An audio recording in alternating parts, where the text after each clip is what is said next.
Les invitamos a escuchar a continuación La Biblia en partitura, dirigido por el padre José Luis Simón.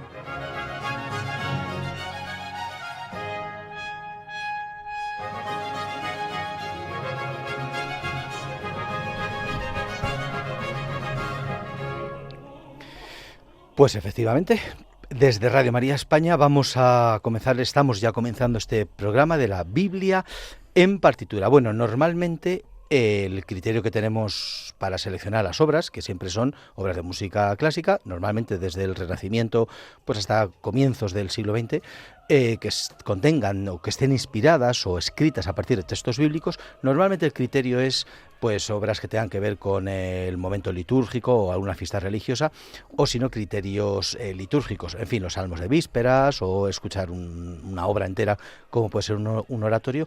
Hoy cambiamos un poco el ratito que a lo mejor yo puedo hablar, que he podido preparar, porque tenemos aquí hoy dos secciones.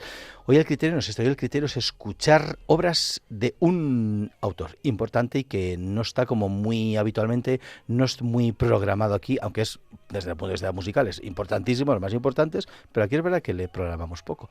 O tiene algo usted en contra de algo que decir, señor Sergio Moraleda. Tengo muchas cosas que decir. Saludos y bienvenidos a todos nuestros oyentes. Bienvenidos al programa número 122. He de decirte que yo creo que la gente en general, la gente de a pie... Nuestra gente, todo el mundo, yo creo que conoce más a Mozart sí, que a Bach y a Händel. Y yo creo que aunque te moleste, eso es así. Bueno, yo hago mi campaña propia para revertir esta situación y que la gente se convierta al baquismo, al baquianismo y al händelismo. Pero sí, hombre, Mozart como es vamos, de los grandes compositores, claro, pero claro, en cuanto a música bíblica, pues tampoco es una hacha primera. Sí, eso es verdad. Por eso aquí programamos a Händel y a Bach, así a casi a piñón. No, sí, pero piñón. eso después es que es un... se dice, pero itiset, pero no es muy demostrable, porque después verdad. hay muchos programas que después no. En verdad te he puesto ahí el samenito, pero no, tampoco es para tanto. Bueno, pues eso, hoy escucharemos una selección de obras litúrgicas de Mozart. El padre Gonzalo Barbet nos presentará musicalmente al juez Sansón y tendremos la sección de música y cine con un servidor. Pues eso, vamos hoy con obritas de Mozart, algunas yo creo que son inéditas en este programa, algunas creo que sí que hemos puesto. Pues antes de ponernos con todo ello, recuerden que el Twitter del programa es @bibliaartitura, donde también pueden escribirnos para hacernos una petición, dedicatoria o recomendación, y además tienen la lista de obras que vamos a escuchar a continuación. También pueden ponerse en contacto con nosotros en el mail labibliaenpartitura@radiomaria.es. Dicho lo cual, comienza en Radio María España, la Biblia en partitura.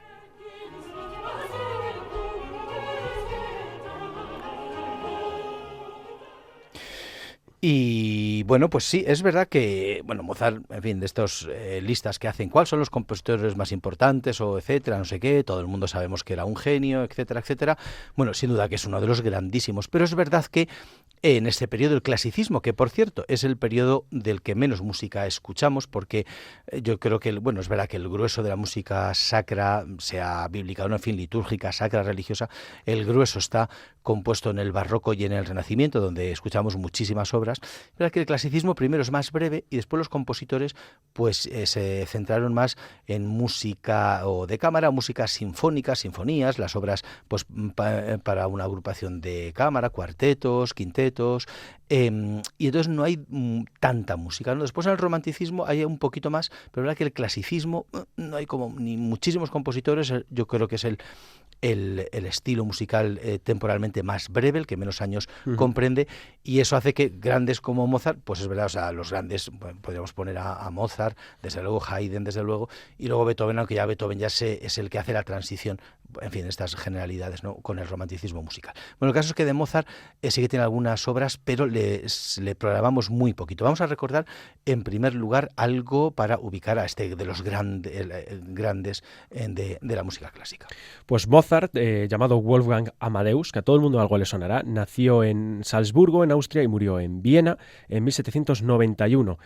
Fue un niño prodigio desde muy joven, dedicó la música toda su vida como compositor, pianista y director de orquesta. Fue educado por su padre, el también músico Leopoldo, y es considerado la cumbre, como ha dicho José Luis, del clasicismo musical. En sus varios viajes por Europa y en particular 3 que hizo a Italia, conoció la música francesa y las óperas italianas. Con 13 años fue nombrado Concertmeister del príncipe arzobispo de Salzburgo, cargo que mantuvo durante su vida adulta, fruto del cual surgieron varias composiciones litúrgicas.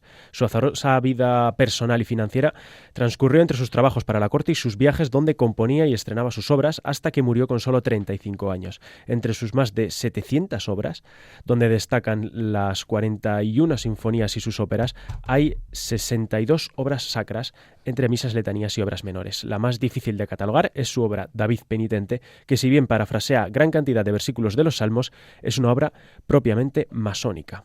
O sea que el chaval vivió ahí duro y al final murió joven el pobre. Exactamente. Y además hay a caballo entre la fe católica, se supone, y también la profesión de la masonería. En fin, un tema complejo. Un genio incomprendido también, ¿no?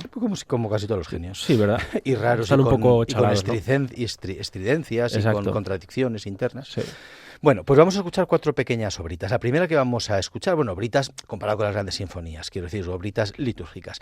La primera obra que vamos a escuchar de Mozart es el Kegel 117, también con el número de catálogo 66A. Es el Benedictus Sic Deus, es decir, bendito sea el Señor. Es un motete para un ofertorio compuesto para soprano, coro y una orquesta, el coro compuesto por soprano, alto, tenor y bajo.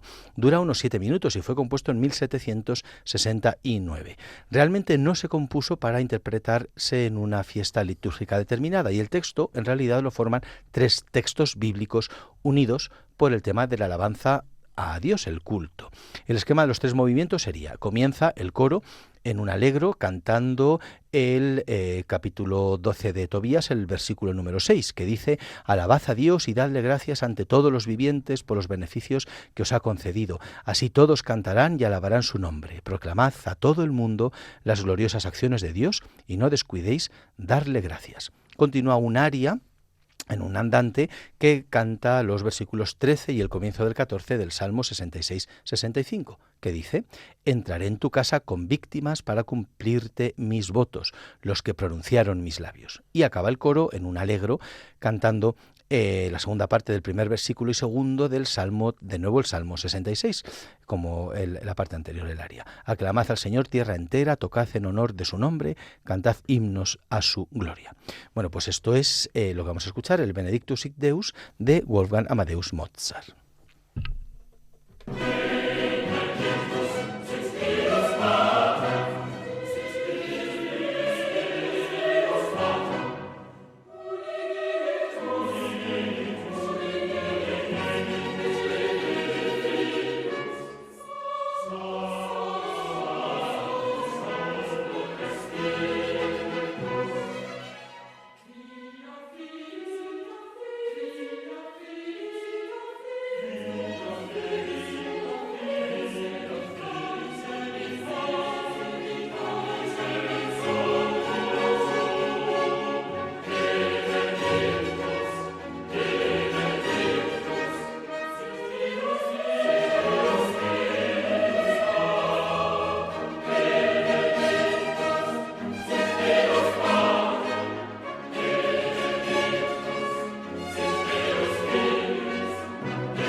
Pues esto ha sido el motete Benedictus sit Deus, bendito sea el Señor, para ofertorio, soprano, coro y orquesta.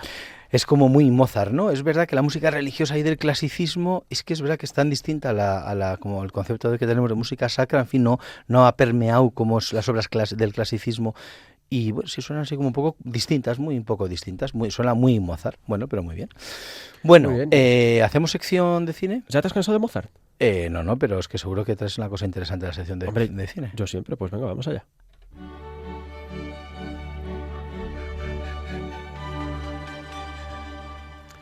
Y tan interesante lo que traigo hoy, porque hoy vamos a introducir un nuevo autor en este selectísimo club de compositores que han pasado por mi sección. A Händel, Bach, Bruckner y Vivaldi se une Giuseppe Verdi con un fragmento de la ópera Nabucco, concretamente el Va Pensiero. Y esto, decir que es mérito totalmente de José Luis, porque no recuerdo en qué momento de uno de los programas que grabamos hace poco dijiste, oye, ¿por qué no traes a Verdi, no sé qué, tal, Nabucco? Y yo, Nabucco, pero Nabucco tiene algo litúrgico. Y me dice, sí, este tal, el Va Pensiero. Y lo busqué y, jope, está en un montón de películas, así que hoy te lo traigo en una buena peli que te va a sorprender. No sé si la habrás visto o no. Estadísticamente peli, seguro que no, pero igual hay suerte. Mira, de hecho, no sé, yo estoy informándome sobre este fragmento, el Va Pensiero. Se convirtió en un símbolo de unidad del pueblo italiano cuando todavía no era una nación unificada. ¿Sabías eso? Cuando Italia no era una nación, sino distintos pueblos. Bueno, reinos, claro, las dos Sicilias, los estados pontificios. Que no sé cuándo fue, en el 1700 y pico que se fue la unificación italiana, ¿no? Posterior del 19. Pues en el Va Pensiero, no sé por qué, se convirtió como en un himno nacional de todos los pueblos italianos. Bueno, pues la película en la que sale el Va Pensiero se estrenó en 1986. Vale, tú dirás, jope, qué antigua. Bueno, pues es protagonizada por Paul Newman y Tom Cruise. Vale, son buenos nombres y célebres. Además, Tom Cruise se llevó un Oscar por esta película. O sea, Paul Newman. La dirigió Martin Scorsese, tampoco te podrás quejar por el director. Además, también a este hombre le debe gustar la música litúrgica porque ya te traje una película de Martin Scorsese en la que salía La Pasión de Mateo.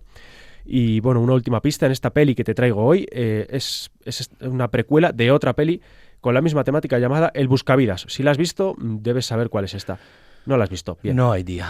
Bueno, pues vamos a escuchar el Va Pensiero de Verdi y lo resolvemos, o por lo menos te dejamos tiempo para pensarlo.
Bueno, este va pensiero que, por cierto, su letra dice así: vuela pensamiento con alas doradas, pósate en las praderas y en las cimas donde exhala su suave fragancia el aire dulce de la tierra natal. La tierra natal es muy patriótica. Exacto. Claro. Saluda a las orillas del Jordán y a las destruidas torres de Sion. Ay, mi patria tan bella y abandonada. Ay, recuerdo tan grato y fatal. Bueno, pues ya vemos por qué a los pueblos de lo que eran la antigua Italia, ¿no? Pues esto les supuso como un himno la nostalgia de unión. de la tierra, ¿no? Claro, exactamente. Entonces, que buscamos una patria, ¿no? Que es lo que cantaban en el Salmo 136 los judíos: junto a los canales de Babilonia nos sentamos a llorar con nostalgia de Siones, la añoranza del terruño, ¿no? De la tierra, de la casa, del hogar, en fin, sí. Claro, por eso exactamente. Bueno, pues sale en una película que por lo menos habrás oído hablar de ella, The Color of the Money. ¿No te suena? ¿El color del dinero? No. Tío, Paul Newman, madre mía, The Color of the Money, por favor. Tiene un Oscar, por favor. Bueno, en fin, no me voy a indignar. Paul Newman, antiguo jugador profesional de billar, recluta a Tom Cruise, que es un jugador emergente muy bueno, y no lo recluta para jugar al billar honradamente, lo recluta para timar a otros jugadores. Básicamente se pasean por las salas de billar haciéndose pasar por novatos. Entonces juegan, se hacen pasar por unos mataos y cuando les ganan, pues dice: venga, doblamos la partida, no sé qué, y ahí despliegan toda su experiencia y despluman a sus oponentes. Y bueno, al final discuten, se separan y se vuelven a encontrar Paul Newman y Tom Cruise en un torneo importante de billar que gana, bueno, tendréis que verla para saberlo, no os puedo decir quién. Y este va pensiero lo escuchamos después de que Paul Newman sea timado y desplumado por otro jugador. Le hacen a él lo que hace con otros jugadores. Entonces se propone volver a ponerse a punto de nuevo para competir, se pone a entrenar, tal, porque Paul Newman ya está ahí mayorcete en esa película. Y bueno, pues está entrenando ahí, se gradúa las gafas, no sé qué, tal, se pone a punto para volver a jugar bien, y ahí se escucha el vapensiero, por lo tanto no tiene absolutamente nada que ver con el texto, ¿verdad? No. Con el texto, porque no hace ninguna referencia, o sea, ni la a película la de patria, unidad, ni ni a tal, patria, claro. ni unidad de pueblos, ni nada. Pero bueno, oye, pues la música es porque puede ser, es un poco escena de Rocky. Habrás visto Rocky, ¿no? Cuando Rocky va subiendo escaleras, ahí bajando, entrenándose, pues es eso, se está entrenando para volver a ser competitivo en el billar y suena el vapensiero en vez de The Eye of the Tiger de Rookie. Así que bueno, ahí dejamos por el la música será. Sí, por la música será. ¿Scorsese de qué nacionalidad es? Será inglés. No será inglés, sí. Bueno, no lo sé. No, igual es italiano, sí. Si es italiano, igual es por eso, ¿no? Lo han elegido por la música, no por el texto, ni por el original del Salmo 136, ni por la versión. Está inspirado, aunque está realmente inspirado, pero la transliteración es del Salmo 136. Directores del mundo, escuchen la Biblia en partitura antes de elegir sus bandas sonoras. Porque aquí les afilamos el lápiz.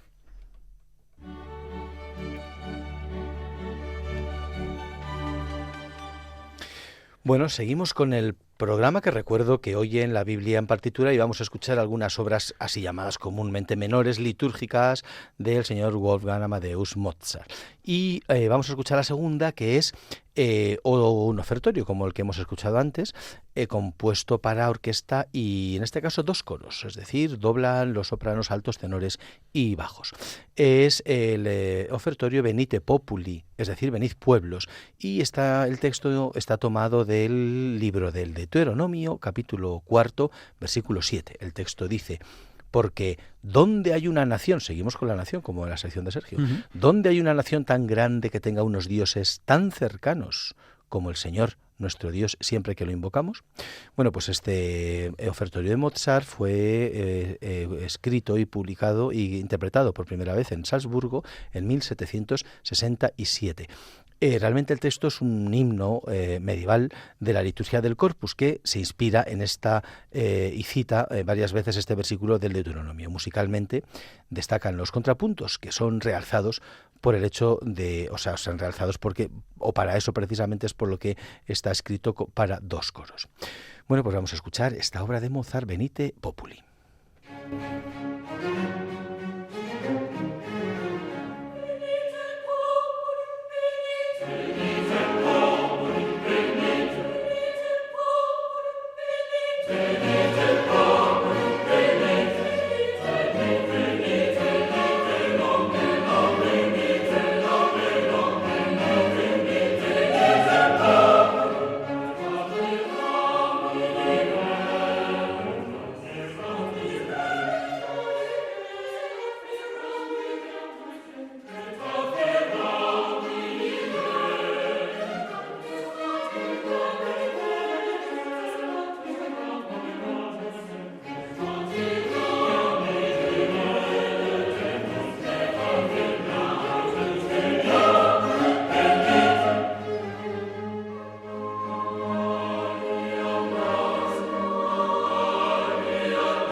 El motete Venite Populi de Mozart. Tan mozartiano también. Es que es verdad que se escucha la música de Mozart y dices, pues es que esto es como de Mozart. Y efectivamente lo es, aunque efectivamente no es de sus grandes obras, su gran obra religiosa es el Requiem, evidentemente, o los salmos también de vísperas que tiene, de vísperas de confesores y para un domingo, pero bueno, es muy reconocible realmente.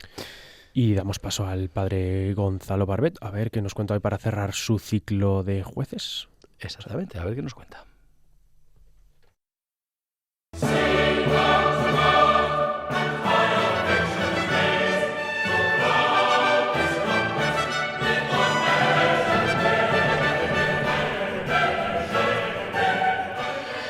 Y como probablemente ya os habréis aprendido, esto significa que tenemos sección triunfante, lo cual mola mucho. Padre Gonzalo Barbet, bienvenido. Muchas gracias con esa introducción. Cualquiera en este programa. Inconfundible esa introducción. La introducción es de Sibelius, ¿no? De Sostakovich. ¿O de qué compositor del siglo XX es? De alguno de estos autores contemporáneos de música. O Messiaen igual. Sí, bueno, más contemporáneos todavía. Muy bien, pues se lleva fatal. ¿Qué nos vienes a...? ¿Qué personaje pues continuamos con la historia de los jueces. Así que reconocer que la historia de los jueces es bastante divertida si la han leído o la pueden leer por dos motivos. Primero, porque la historia de cada juez, cada una es muy entretenida. Son historias, o sea, cada una con bastante... Sí, o sea, son muy divertidas, la verdad. Y las vamos a escuchar en los próximos programas. Y segundo, porque además el libro de los jueces siempre dice exactamente lo mismo. Sí. Dice, el Señor otorgó la paz mientras reinó el juez. Cuando el juez dejó de juzgar, los israelitas volvieron a hacer lo de siempre y entonces estuvieron subyugados por otro pueblo. Exactamente. Y así van de pueblo en pueblo, de juez en juez, de juez en juez, de pueblo en pueblo, de juez en juez. Y la verdad es que hay que reconocer que como dice, de derrota en derrota hasta la victoria final. Así es Tolkien, por cierto. Que sí, es una historia como muy instructiva, muy clara de cuando Dios actúa, Israel es salvado, cuando el juez ya desaparece y Dios en ese sentido se retira un poco, claro. Pues israelitas, vuelta a las andadas, en fin, idolatría, todo adulterio, todo, en fin, todo mal. Y entonces llega otro pueblo y les vuelve a subyugar. Exactamente, porque la idea es que menos mal que Dios nos envió a este juez que nos puso tal, y el juez fue súper obediente a Dios y dijo tal. Y el pueblo misteriosamente súper obediente al juez. Claro. Pero desaparece el juez y el pueblo... la has hecho, ¿verdad? Ay, sí, se despendolan, ¿no? Sí. Sí. Se despendolan. Entonces... ¿Con qué juez o jueza? Pues el primero de los jueces, que por cierto, hay unos jueces menores, digamos, pero el primero o la primera de los jueces mayores es precisamente una jueza, que es Débora, que también, pues junto con Barak, son los dos primeros que el libro de los jueces narra con mayor profusión. Y te ha quedado muy inclusivo empezar por una jueza. ¿A que sí? Sí, es toda una potentada. Una potentada. En fin, es la época de Yabín, un rey de Canaán, que reinaba en Jasor, en fin, uno de estos reyes malvados, malísimos de Canaán, y en concreto su famoso es el general de su ejército que se llamaba Sísara. Entonces, que lo hacía muy mal y los israelitas estaban muy mal. Era como dijo aquel cardenal, era un hombre muy malo. No a comienzos del siglo XX, sino lo que fuera pues el siglo, más o menos es el siglo XI o XII antes de Cristo. En fin, que aquí llega la buena de Débora, que se sentaba bajo la encina de una encina. La de Mambré seguro que no. No, pues estaba ahí y juzgaba bajo la palmera de Débora, que se llamaba así, la palmera de Débora. Ahí se sentaba la buena de Débora y juzgaba. Entonces los israelitas, hartos ya del bueno de Yabín, pues el rey de Jasor, en fin, que van y acuden a Débora. Y entonces Dios decide entregar a Jasor y a todo su pueblo en manos de los israelitas. Pero como Barak, que es el jefe designado, pues no obedece del todo a Dios, Dios decide que a Sísara le va a matar ni más ni menos que una mujer. Claro que sí. Que una mujer. Y entonces es la historia que bastante Esto entretenida. Falta venir aquí nuestro colaborador Carlos Primo, que es experto en estudiar la femme fatal, y que, cierto. Oye, pues tenemos que... La podría haber incluido antes. Sí. Se lo diremos. Dice, Yabín fue derrotado y entonces salió corriendo Sísara, el bueno del general, hasta la tienda de Yael. Y entonces le dije, Yael, acércate, mi señor, acércate a mí, no temas. Y entonces le pide, por favor, dame de beber un vaso de agua, pues tengo sed. Y entonces ya se recuesta y le tapa con una manta para que el general enemigo pueda, pues un acto de hospitalidad, descansar en su tienda. Pero entonces, mientras el Yael, ¿no?, sale a la puerta de la tienda para ver que no venga ninguno de su propio ejército, ¿no?, para poder cuidar a Sísara, sale la mujer. ¿Qué hace entonces? La Yael, esposa de Heber, agarró una estaca de la tienda y tomó el martillo en su mano, se le acercó sigilosamente y le clavó la estaca en la sien, hasta que se hundió en la tierra. Bueno, en fin, así que el terrible general del ejército de Jasor, que no hay quien sea claro, de Yabín, el rey de Canaán, del pueblo de Jasor. Yabín, que no jugaba al fútbol. No es Yabín, es otro Yabín. Pues ahí acabó pues aplastado por una estaca clavada por la mujer de un señor. Murió como un vampiro. Completamente. Murió como un vampiro. Exactamente. En fin, todo para insistir que no solo es Dios quien hace proezas, sino Dios a través de los más pequeños y los más humildes, pues claro, como Dios obra en el mundo, ¿no? Es como una gran, al menos en los ojos, en la sociedad de la época, la mayor vergüenza por un guerrero era ser matado por una mujer. Claro. En fin, pues en la época. Y entonces, pues es como esa vergüenza, y como Dios, pues con instrumentos muy humildes y muy pobres, pues obra maravillas. El oratorio de Händel es el 51, que narra toda esta historia, sobre todo, bueno, en concreto... Que se llama tal cual, oratorio Débora. Débora, sí. Y en concreto es uno de los primeros que compone en Londres, se estrena el 17 de marzo de 1733, y mucha de la música que tiene son parodias propias, es decir, están tomados, incluida la abertura, obras previas, de otras obras previas. Que les cambia el texto, a veces un poco la clave musical, pero es la misma melodía. Así, en ese sentido es un oratorio probablemente pues no muy conocido, pero bueno, tiene bastante fuerza. Sobre todo vamos a escuchar por una parte primero una sinfonía, digamos, de victoria de Israel, y en segundo lugar también uno de los últimos movimientos, que es el coro que canta, porque la Biblia, después de estos hechos que hemos narrado en Jueces 4, pues transmite un canto de Débora, un canto de acción de gracias, de alabanza, de bendición a Dios por sus maravillas, que dura prácticamente todo el capítulo 5. Pues escucharemos también la última parte de ese canto de los israelitas y de Débora para Dios. Pero antes, una sinfonía que nos mete ya de nuevo, como Händel le encanta, en ese triunfo de Israel sobre Sísara, sobre Yabín, y sobre todo el pueblo de Jasor en Canaán.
Me imagino que si sois amantes de género, os habrá sonado, es una de los movimientos de la música para los reales fuegos artificiales. Una música así también muy triunfante, pues qué curioso que casi 15 años antes proviene de este oratorio de Débora, ¿no? Como el Händel le gusta mucho reutilizar sus composiciones. Porque no dan abasto a veces a componer tanta música, y decían, en fin, como no había grabaciones, ya lo hemos comentado más veces, era una cosa muy natural. ¿Quién escuchó la ópera, el oratorio de Débora hace 15 años? 200 personas. Claro, pues ahora para esto lo vuelve a poner y la gente ni se acuerda que escuchó una vez hace 15 años. Le alabaran probablemente por ese movimiento en concreto, pues cuando él se quedaría con oye, mira, pues cuando pueda colocaré este movimiento otra vez, y es muy llamativo, y es verdad que esta sinfonía pues ha sido un calco, de la música de los, y muy así también muy barroca, muy casi incluso rococó, ¿no? Y ahora vamos entonces con lo que canta, pues un coro, pero en la Biblia lo canta Débora, que dice: así perezcan, Señor, todos tus enemigos, sean sus amigos como cuando el sol despunta en su fuerza. Es un coro final, es ya el final de toda la alabanza a Dios, que suena así en labios del coro de los israelitas y de Débora, la primera de los jueces.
En fin, que donde haya timbales, trompetas y un coro de Händel, yo creo que podemos desterrar las guitarras y los cajones. Bueno, claro, esto no hay duda aquí. O sea, en todos los que estamos en este estudio, no lo tenemos. Yo me imagino que el Cirio será mucho más parecido a esto que algunas otras canciones. Bueno, pero lo que pasa es que para no tener muchos enemigos no vamos a dar aquí todas nuestras opiniones. No, en absoluto. Es una consideración solo piadosa. A mí es que este coro me ha llevado al cielo. Es más una consideración piadosa que, por supuesto, ningún juicio musical sobre ningún tipo de canción contemporánea. Coro que había sido primeramente buena parte de él en uno de los 4 himnos de la coronación que escribió Händel para la coronación de Jorge II. En 1727, 5 años antes del estreno de este oratorio, efectivamente, sobre todo la última parte, está atento, la parte del Aleluya, ahí es muy, no solo muy triunfante, sino que es de hecho es de una coronación real. Claro. Muy bien, pues muy interesante la historia de Débora, que después está además de estas historias de la vida que dices que pues te la lees, es verdad que es muy breve y tal, muy interesante. Sí. Maravilloso. Y muy recomendación para esta semana, leer el libro de los jueces. Exactamente. Muy bien, Padre Gonzalo. Muchísimas gracias, Padre José Luis, es siempre un placer gozar de la música y de tu amistad. Hasta el próximo, amigo personal, hasta el próximo juez. Muchas gracias.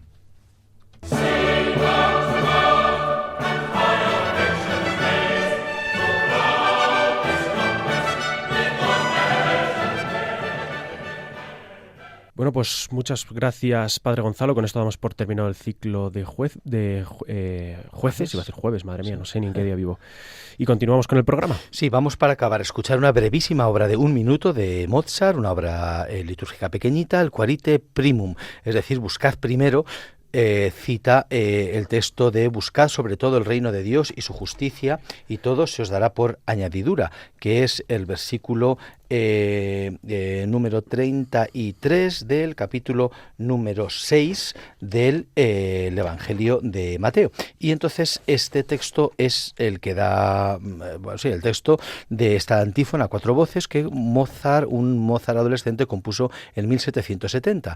En uno de sus viajes que hizo con su padre por Italia, está inspirada en la música litúrgica antigua y de hecho comienza con la antífona gregoriana que cantaba este texto. La vamos a escuchar 1 minuto.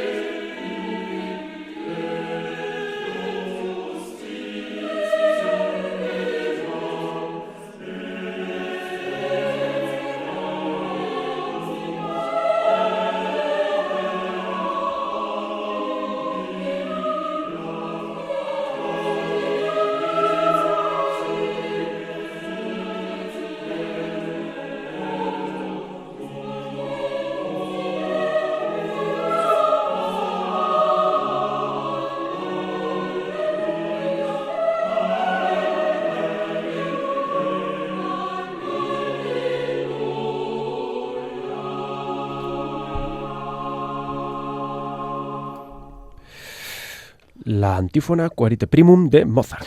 Y con esa brevísima obra acabamos este programa dedicado a obras pequeñitas litúrgicas del gran Wolfgang Amadeus Mozart. Y hasta aquí el programa de hoy. Y como saben, pueden volverlo a escuchar íntegramente en el podcast que se encuentra tanto en la web de Radio María, www.radiomaria.es, como en las plataformas de Apple, Google y Spotify. Además, pueden escribirnos a través del Twitter del programa, que es @BibliaArtitura, para hacernos una petición, dedicatoria o recomendación, y podrán encontrar la lista de obras que acabamos de escuchar. También pueden ponerse en contacto con el programa en el mail labibliaenpartitura@radiomaria.es o por correo postal en la dirección Paseo de Lanceros 2, primera planta, 28024, Madrid. Recuerden que en Radio María pueden escuchar Clásica en Radio María, presentado una semana por José Vicente Molina y otra por María José López. Ahora os dejamos con Esta no es una semana cualquiera, presentado por Luis Antequera. Sean buenos y si no, confiésense. Gracias por estar ahí. Hasta la próxima.